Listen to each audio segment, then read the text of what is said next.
AI. Let's talk about it. This video and what I want to chat with you about here is really just starting to consider whether using AI is something that can actually be beneficial to you as a business owner. And the reason that I was kind of like driven to record this is because it's here, right? AI is here as a tool, and I don't believe it is going anywhere. And from like my own observations in the business space, particularly as it relates to kind of solo business owners, people who effectively are wearing all the hats and didn't really start their business because they were passionate about becoming a business owner. They couldn't wait to learn about marketing and become an effective salesperson. It's for people who actually got into business out of a passion for the thing that they do or the sort of lifestyle that they want. It's not because they get turned on by all the nitty gritty of what it takes to run a successful business. And it's in this instance, I see so many of us getting burnt out, getting disillusioned, spending more time and effort and energy just trying to make people aware of what we do instead of actually refining our skill set. And this is where I see AI, and specifically large language models, that's what I'm going to be talking about in this video, actually enabling us to spend more time doing the things that we are the expert at, more time doing the things that we actually got into this business thing to do in the first place. So that's why I wanted to bring this conversation, because I know there's a lot of resistance to using these tools. I think quite a few of us as well have tried these tools and just got absolutely rubbish results and like, well, this isn't for me. And maybe you've even bought a few like prompts off people and you've tried them and still not quite got the results that were promised. So I wanted to create this video to just maybe give you some pointers, some ideas, some reflections that I think will be really supportive in helping you make a decision about whether using AI, using a large language model is appropriate and helpful for what it is that you do. So let's get into it. Before we do get into like the 6 key points that I've got to bring to you, however, I just want to mention 2 things. Firstly, I'm not proclaiming to be some AI expert by any stretch. I am coming to you as a fellow user that has an affinity with how computers work and has an affinity with how tech works.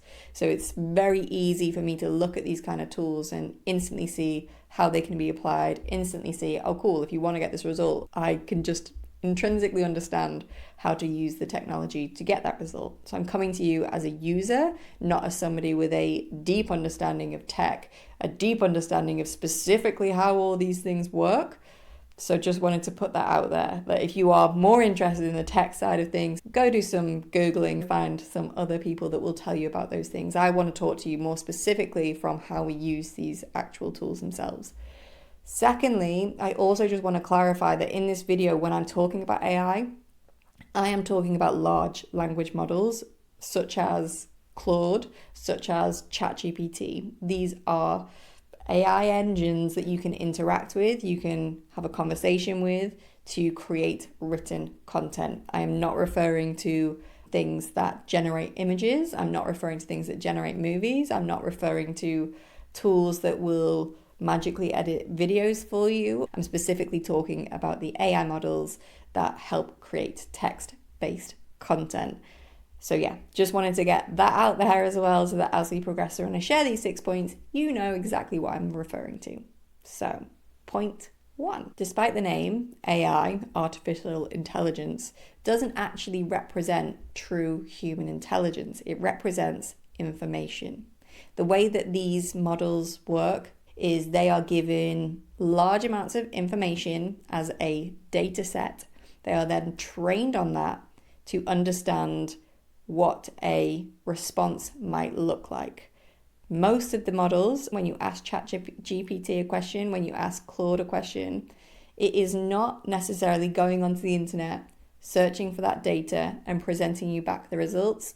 What it's doing is instead using a logic-based formula to guess at what it thinks a reasonable answer is. Context is really, really important, because sometimes I think we can use AI and the layman's understanding of it, certainly my understanding of it before I did any sort of research into it, was AI basically was given all of the data from the internet. It now accesses that. So when I ask it a question, it's pretty much pulling information and presenting it back to me. That's not the case, right? They are reasoning engines. So they have been taught how to reasonably answer open-ended questions based on the training that they have received. The reason I think that this kind of understanding of how these large language models work is important is because firstly, we have to remember that the kind of source data was information created by humans. There almost certainly probably is, inherent bias in terms of what it's learned from. So it's like, imagine if you go to a library and all you read is like, you want to learn about the economy and you only read a certain section of books that present one side of an argument because that's all the books that are available on it. You don't get books that show different cultures' perspectives on these things. That's not to say this isn't going to improve. That's not to say there isn't necessarily guardrails around large language models and how it's used. I know it's something that Claude has said that they are more aware of and are trying to center ethical usage and safety and strip bias away from things, whether that's a marketing date, like whether that's a sales point that they're saying is their vision and whether that plays out in practice, two different things.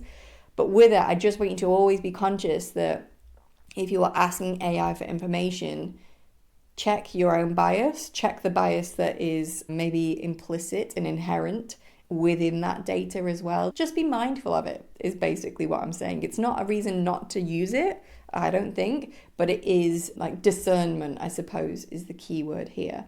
And the second kind of sub-point to this whole concept that AI is not true intelligence is that it is on you as the user to bring your wisdom.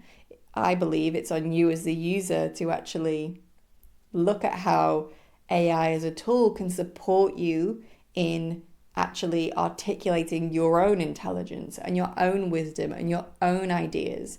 I would not recommend personally, and again, this is just my opinion, but I wouldn't necessarily recommend using AI to formulate your own opinions or to basically say, hey, I want to write an article on houseplants and why they're important. Instead, I would be looking to use AI as a model that can help you organize your ideas. So instead, I would be going, hey, I have this really strong opinion about houseplants and this is what I want to talk about and these are my ideas. Can you help me structure that and can you help me formulate it?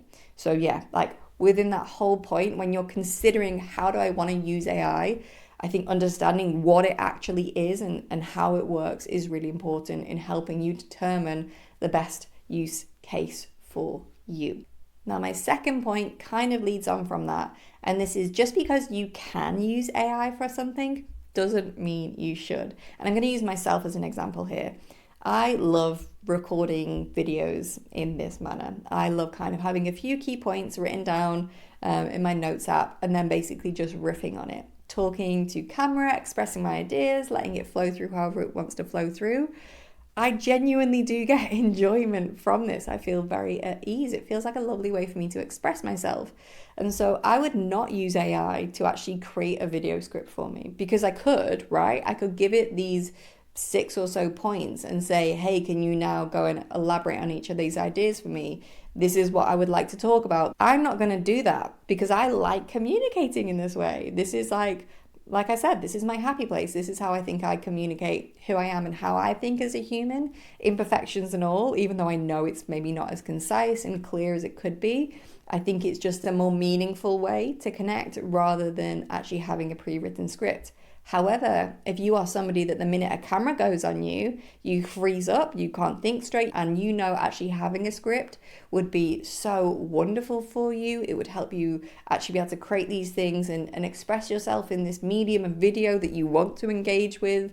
If you know that's the case, absolutely go and use AI to support you in doing that. Why the hell not? There isn't a rule set here about how you should use it, and I thoroughly believe that we should be looking to the areas within our business, within our workflows that we don't enjoy? What are the things that absolutely drain us, that we dread doing and therefore don't do? And our message and our visibility suffers as a result of it. So for example, like I said, I love filming these videos. What I don't love, coming up with YouTube descriptions to go in the section underneath. I don't love taking the transcript and summarizing it into a blog article. I don't love having to read through it 10 times to draw out all the points and think about, okay, well, how can I turn these into social posts? All that bit afterwards, like the post-production side of taking this information and turning it into the formats, repurposing, that gives me no joy whatsoever. It feels like a slog. And that's where I've been using a large language model. I've been using Claude to actually support me in doing all that. And as a result, it has meant that I've been able to create more content much more easily. I've been able to distribute my message in multiple different places. So if you are like, oh, okay, I understand the concept, how does that actually play out? Go find me on other social channels. Go have a look at my website and see if there's a blog article on there that is summarizing this very video for you, because there will be, right? Maybe not at time of publishing. Sometimes it can take me a while of doing things and I have no stress about that. But I just, want to reiterate that if you are someone, again, to give a different example, because I was having this conversation with a friend recently, she was saying that she loves actually spending serious time noodling over and creating newsletters. She loves how long it takes her. She doesn't want that to be more efficient. It's how she actually processes her ideas and her thoughts. In that case, I would not be saying, well, AI can do it quicker. Absolutely not. But what I would recommend, and what I did say to her, is, hey, that's incredible. You could potentially use that as a piece of source content and then let AI, let a large language model, help you come up with ways to get that in front of more eyeballs, to create some posts on Instagram or however you want to go about marketing your business. Actually let AI create those things to get more eyes on that work that you love creating. So that second point is, when you're thinking about how can I use AI in my business, where might it support me? I don't necessarily think you should be looking at every single task. I would start by looking at, what do I absolutely hate doing? And I'm largely talking about the process of content creation with a lot of my examples, because I think it's one of the areas that I see so many business owners struggle with. So in doing so, I would be thinking like, what are the things that I know are good for my business? I know are good for helping people discover me and get to know me. What are those activities? And which of those do I really not enjoy doing? Which of those are a massive energy drain? Which of those are a massive time suck for me? And actually, okay, cool. I'm going to use that as a starting place to explore how a large language model or how AI can help me improve that and make it much easier for me to do. Now, my third point is more specifically around how you use these tools and what to expect when doing so. And the reason I wanted to talk about this specifically is because I see so many people out there promoting mini products that they have that is like, get my master prompt to solve all your Instagram woes. If you just have one perfect prompt and a click of the button, ta-da, everything's going to be fixed for you. In my experience, that is not how you get the best results out of AI. So instead, you should expect to be conversational. And that is like the third point, right? Be conversational. And with this, I'm going to humanize AI for a second just to help you understand it, not because I think AI should be humanized. Again, separate point, different video.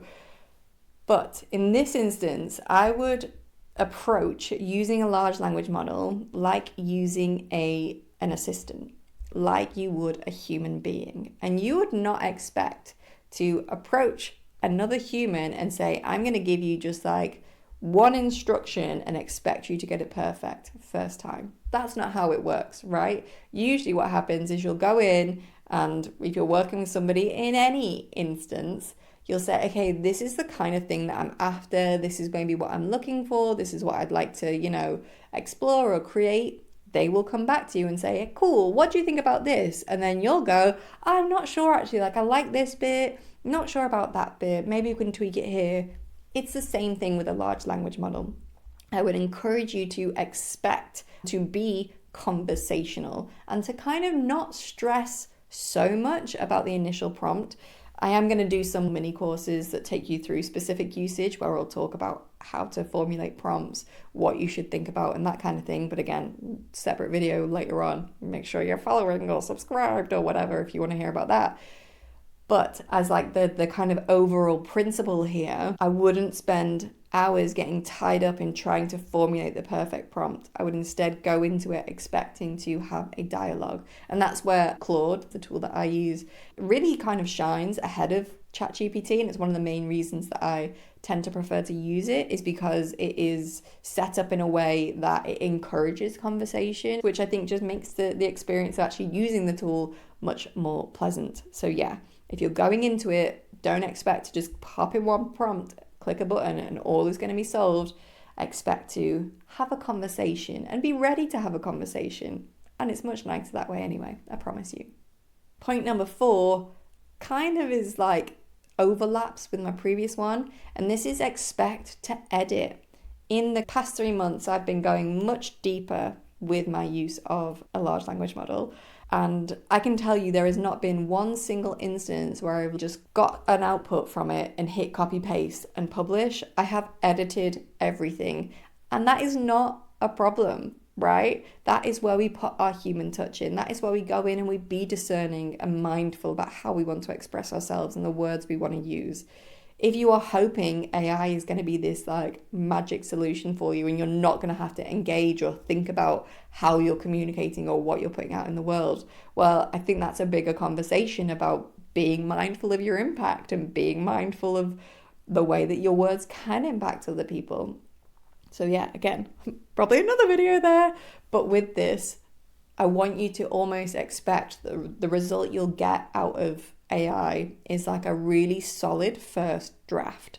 And again, I think it's just that shift in perspective which will help you get a better result. Because if you go in then thinking like, actually, no, I know it's going to give me something that is mostly there, but I'm going to have to go and edit it and tweak it, you're going to have a much more pleasant time, as opposed to building up that frustration of like, why doesn't it get there? Like usually I will literally get to the point where I'm like, okay, cool, it's 80% there. I might want to swap out that sentence. I'll probably change that. I'll probably tweak that. I'll then just copy and paste that and go and do that work myself, instead of spending hours and like lots more effort saying to AI and saying to Claude, no, change this sentence. No, tweak this. No, fix this. Like you can do that yourself. That's, again, my personal preference, but I think it is also a healthy way to approach it. So yeah, be prepared to edit and expect that you're going to get a solid first draft from Claude, not the final product. The next point here, which again is kind of all building upon each other, I have ordered these points mindfully, is that context is everything. The more you can tell it about what it is that you're looking for, the information you want it to draw from, what you're expecting, what you're not expecting, what to do, what not to do, the more context you can give it up front, the better output you are going to get from it. An analogy here for you to just, again, kind of bring this down into a deeper level of understanding is, imagine if you went into just a restaurant and like, hey, I'd like some lunch, please. And that's all the information I'm going to give you, this generic prompt about what I want. I'm looking for something for lunch. They're going to return back to you the thing that appeals to the broadest set of people, that they believe is right based on all their broad knowledge of every single person that's walked through the doors of their restaurant. It's not going to be specific to what you're looking for in any way. So if they then present you with like a ham and cheese sandwich, a people pleaser, one that doesn't, tend to cause too many ruffles or whatever, and you get that and you go, oh, what the hell? Like, this is on white bread. I prefer brown bread. I'm actually lactose intolerant, so I can't eat cheese. I'm vegan. I don't eat meat. Like, what the heck were you thinking? You didn't tell them any of that information, so how could they actually have prepared something that was specific to you? Whereas if you went in and you were like, hey, these are all my dietary requirements, these are my favorite foods, these are the flavors that I really like, this is what I've had for lunch for the past 3 months, hey, can you now prepare me something? They are going to have a much better time in actually presenting back to you something that is specific to you, something that matches the needs and the desires and the vision that you went in with. It is the same with AI. The more context you give it up front about what you're looking for, the better results you're going to get. So instead of just saying, I want to make 6 Instagram posts about houseplants, it doesn't, like, you're not really giving it much. So if you get generic, unsuitable responses back, well, that's on you. You weren't specific about what you were looking for. Whereas if you were like, hey, I want you to create me 6 posts on houseplants, the reason for that is because I'm currently promoting my mini course, How to Care for Houseplants. It is targeted at these people living in this situation that maybe don't have a back garden. And I often also really like to talk about the health benefits of having plants within your house. Here is examples of how I like to speak. Here is the things I don't want you to talk about. Please, can you now create me these posts? And by the way, don't include hashtags for me. I get these somewhere else. Don't really use emojis either, and if you do, maybe just source from these. Please can you now create me those 6 posts, and I want 3 of them to be carousels and I want 3 of them to be reels. The result you're going to get is going to be so much better. So again, when you're approaching using AI, when you're approaching using a large language model, context is everything. The more information you can give it about what you're looking for and what you're expecting back, the much more successful you're going to be with it. And my next point is about boundaries. A really important part of that context should be the boundaries around what you do not want it to do and what you do want it to do. So one of the ones that I will often ensure that I include is please use British English spelling. And what I'm going to say about boundaries, just as with family members and boundaries that you set in other areas of your life, sometimes you're going to have to reinforce them. Sometimes AI will try and be like, if you give it more and more feedback and more kind of instructions, in all that, it can sometimes overlook one of the previous ones because it's weighted one of your most recent requests as more important. And so you have to almost like keep an eye out for any time where those boundaries have been crossed. Now, another one that's really important here is if you are using it to also like research in some way or asking it to provide data or statistical evidence around this, you want to make sure that you're saying, please make sure you include where you sourced this from. And an example I'll give here is I was using it to create a post about a subject I didn't know too much about on behalf of a client. And part of that was asking it to, again, I can't really get into specifics here because of like client confidentiality and all that kind of stuff. So instead, I'm just going to actually draw a parallel. I'm going to give you the same story, but I'm going to just swap out the specific information. But let's pretend I was working with a personal trainer and talking about, okay, I want to create a post about why it's really important to, I don't know, like do progressive overload. I don't know what that term means, which is where actually writing on behalf of a client, supporting them with their work, AI can be very helpful in filling those gaps. But it presented back to me a statistic about why it was important. And I said to it, is that statistic true? Is that correct? Can you point me to the source? And it responded, actually, no, it's not. Like, apologies for that. I can't provide you with a source and that statistic is not true. But what it was doing, again, like if you think back to the very beginning, the reason it does that is because these language models, they're reasoning models. They are not necessarily at this point, not to say they won't be in the future, they're not necessarily connected to the internet. So it's not going and searching that data and then presenting back to me. Instead, it's learned that, hey, statistics are really powerful in this context. And actually, so if we give a statistic that relates to this specific topic, it's going to make a more powerful post. So with that, again, if you want to avoid that happening or you become aware of it, one, question it. If you do see something you're like, I'm not sure that's true, ask it if it is true and say to it, if it is, please provide the source to me so I can go and double check myself. But also in those initial boundaries, you can say to it, I don't want you to make any claims that can't be proved or can't be backed up by a source and by data. I want you to purely just use this source material so you can set these boundaries and be prepared to reinforce them as well. And that, once again, that's just going to give you much better content that is not only specific to what you're looking for, but it's also much more mindful about the information that we're putting out onto the internet as well and sharing with people, ensuring that it comes from a correct place and we're not spreading misinformation out of naivety. So boundaries are super important. So be prepared to set them and be prepared to reinforce them. And that concludes this little mini chat. about AI and how you might like to think about it, how you might like to approach it, and some pointers on how to get the best results as well. So, yeah, that's all from me. I hope you got loads out of this episode. And if you've got any questions, just drop them below in the comments.